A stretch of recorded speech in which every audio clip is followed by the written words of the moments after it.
I lurk in the darkness. I take and take and take. I really like the music of Aretha Franklin and Marvin Gaye and the OJs. And if I had to eat an entire city, I would probably pick the capital of South Korea. Guys, it's me. I'm a consumer. I have an addiction to Seoul, like Chorby Seoul. And I got the fish shoes because I thought I completed the look. What's that? The liquid friend and Uncle Plasma. Oh no! Hi, welcome back to my channel. My first Blaseball video is by far my most viewed video currently available to the public. We'll talk about that unlisted one some other day, but for now, it's the Blaseball video, and it's not even close. That video has done exceedingly well and brought a lot of people to my channel, and I'm very grateful for all of the very nice things people in the Blaseball community had to say to me about that video. I'm still not super active in the main Discord, but I'm definitely more active than I was before, when all I would do was lurk and spam the big red phone emoji when Jessica Telephone was up to bat. And seeing as we sit in the middle of another grand siesta, it only feels appropriate to talk about why Blaseball is still my favorite sports league. Oh hey, that's the title.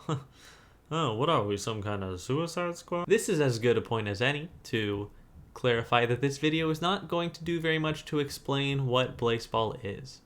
There are a lot of great resources made by the community that do that. I will leave one there now. But this video is more a celebration of the last dozen or so seasons of Blaseball. These most recent seasons of Blaseball were definitely different than any of the previous era, if you can even imagine that.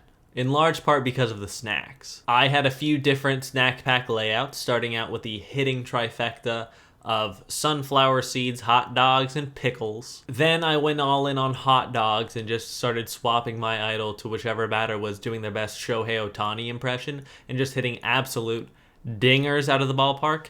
Usually this was someone on the stakes. And that would usually give me enough coin to buy a few thousand votes to throw at blessings that the Jazz hands wouldn't win. My impression is that a lot of people bought these passive snacks as a way to not have to look at the website every hour and be able to go about their normal day. But I guess I missed that second part of the memo because even though I had all the passive snacks, I still checked the website every hour. I would still look and see the results of every single game, and if anybody got swept elsewhere, or if the glitter weather dropped any items, or if the salmon swam upstream and repaired anything, and I successfully thwarted all of the game band's efforts to make Blaseball a more passive experience. So, take that. The other big change that happened is I realized I wanted to tweet about Blaseball a lot, and I didn't want Blaseball to be all that my Twitter feed was. Over the years, I've curated my twitter.com profile to be the perfect distribution and intersection of comedy, social issues, political satire, movies, and my own face. But the selfies have to be coated in like 7 layers of irony because I've convinced myself that I'm not an attractive being based off of my superficial exterior. And so if I saw a photo that I thought I looked good in, I could not post it because it wouldn't fit my brand of a depressed 20-something who's looking to make it big in NYC and make all of his dreams come true, but who's also a little jaded, and at least in part just copying the people who have walked this path before while mildly attempting to convince myself that I am original. Even this joke, in which I attempt to address the ways my brain won't let me be fully honest with myself, was written and conceived long before I recorded and edited it. But it also probably could have been said, including and especially this metatextual part, by Bo Burnham, or some random Twitter user who gets a couple thousand likes and then promotes that sunset light and vibrator in the replies. You know the ones. So yeah, I joined Blaseball Twitter, and that's been great. I belong to a lot of online communities, but I don't always feel like I'm a part of those online communities. Like, I watch the Overwatch League pretty consistently. I keep up with all the matches, some of the players. Playoffs are this week, and I'm really excited for it. I never post about it. I don't watch the games with friends on Discord or anything. It's just something that I pay attention to.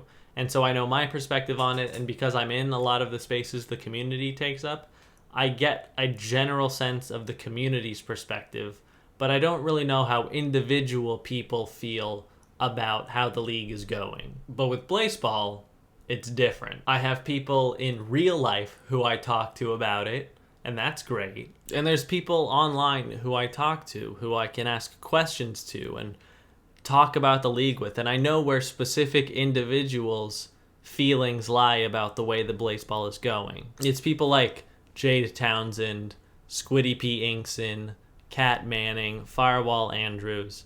I know that some of these accounts are RP accounts, but I know how the real people behind them feel. And it's nice to feel like I'm a part of the community, because ultimately, community is what Blaseball is all about. I still do tweet about Blaseball or make Blaseball adjacent tweets every now and again. When I was at a Mets game earlier this year, the pre-game question was, what is your favorite baseball video game? And I was like, oh, this is a perfect way to get a professional baseball team to acknowledge the cultural event known as Blaseball. So I tweeted, hi Mets, my favorite baseball game is Blaseball.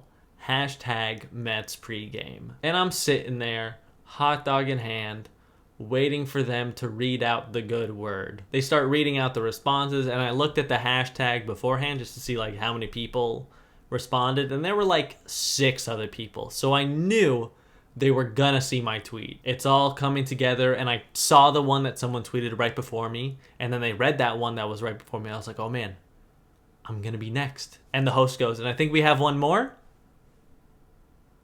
And then he says, nope, that's it.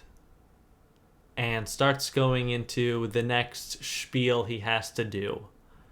I was devastated. I had joked the day before about how I wanted to fight Mr. Met, but now it was serious. It still is serious. When I blow up on TikTok or YouTube or however it is I become a niche celebrity, I will do a celebrity boxing match only if it means I get to fight Mr. Met. I think I have a clear advantage for a few reasons. First, his head is gigantic. I know that even if I trained for months, I won't have the arm cannons to get a big knockout punch. That's just not realistic. So I just gotta cover up, and then go for the jab. Cover up, go for the jab. And with his big fat fucking melon, I'm gonna land him. There's no way I'm missing. After he takes 5 hits to the dome, he doesn't know which way's up, which way's south, which way's down, which way's left. And he's frustrated because he didn't think that I was gonna, he says, oh, little skinny white boy. And then I, bah, bah, bah. So that's like 90% of the battle. I've almost already won. But then, point number 2, Mr. Met is 59 years old. He's literally a boomer. There's generational trauma I'm fighting through, and I'm gonna win. And number 3, I want it more. I've got nothing to lose, and I've got everything to gain. Mr. Met was 2012's Sports Mascot of the Year. What was I doing in 2012?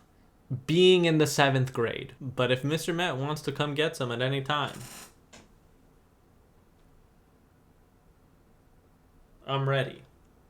Just name the time and place. This past era also felt a lot grander in scale.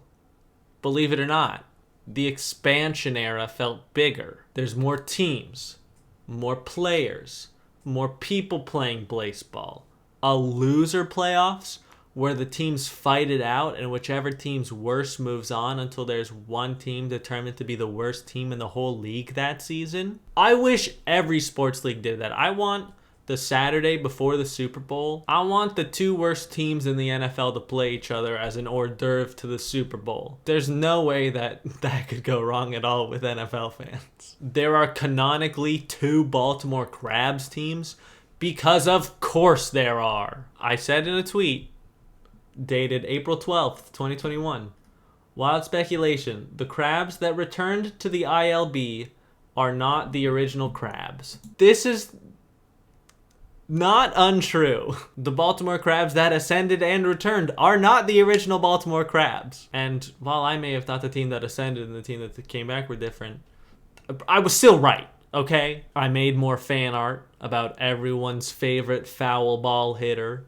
Chorby short, Chorby tall, Chorby hits the fucking ball. Again, the other Chorby short fan art is better than mine. But so what? I had fun drawing that little frog. All of the fan art that's come from the Tlops cards is absolutely incredible. I will buy every set of them as long as they keep making them because they're so good. I love them so much. The art is always phenomenal, and whenever I see a character who I just don't know anything about, I always go, oh my gosh, that's so cool. I have to check the wiki and see what their deal is. I also find that myself and a lot of other Blaseball fans are paying a lot more attention to real life baseball than we were before. And for me, I know in part, one, my best friend is really into baseball, so that makes it easier to get into something. And I'm from LA, so I'm a Dodgers fan, and it's really easy to cheer for a team that was the best last year and has a pretty good shot at being the best this season too. But this can't all be coincidental. I think seeing the slowly declining viewership of baseball, the MLB has started specific targeted campaigns to get communities of young people interested in the sport. First, use Blaseball to get the chronically online and the LGBTQ plus community interested in the sport. Next, you really start highlighting young hotheads like Tatis and Juan Soto.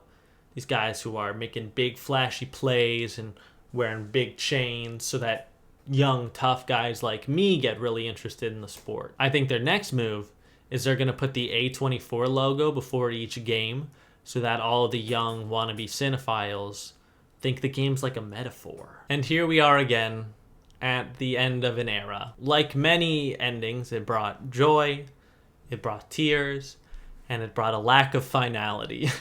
We got the joy of seeing the monitor quit and letting all those teams come out of the vault, and they charged the mound, and then the coin was dead, the economy was dead, the concept of money in Blaseball was dead.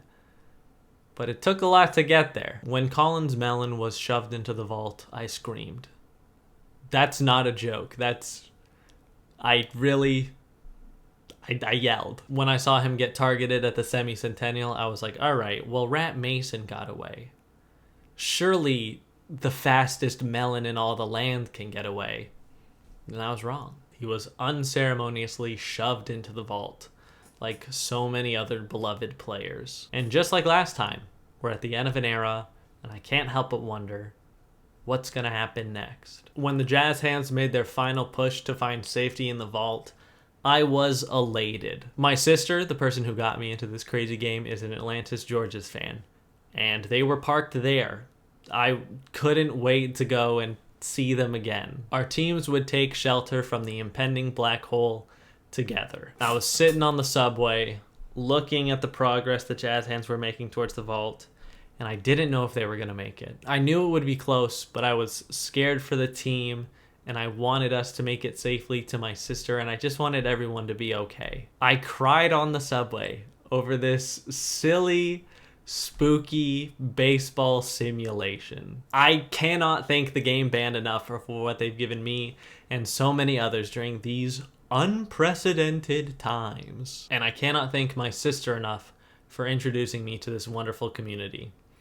I love you, Susie. Aw, my mom's gonna eat that shit up. Thank you so much for watching. I really hope you enjoyed this video. I get a little nervous sometimes when I make videos like this that are more about me showing that I genuinely care about something than the jokes that I'm making. So if you watched all this way, I really do appreciate it. If you wouldn't mind leaving a like or subscribing if you enjoyed, I would really appreciate that too. Again, thanks for watching, and hopefully I'll see you in the next one. Bye-bye.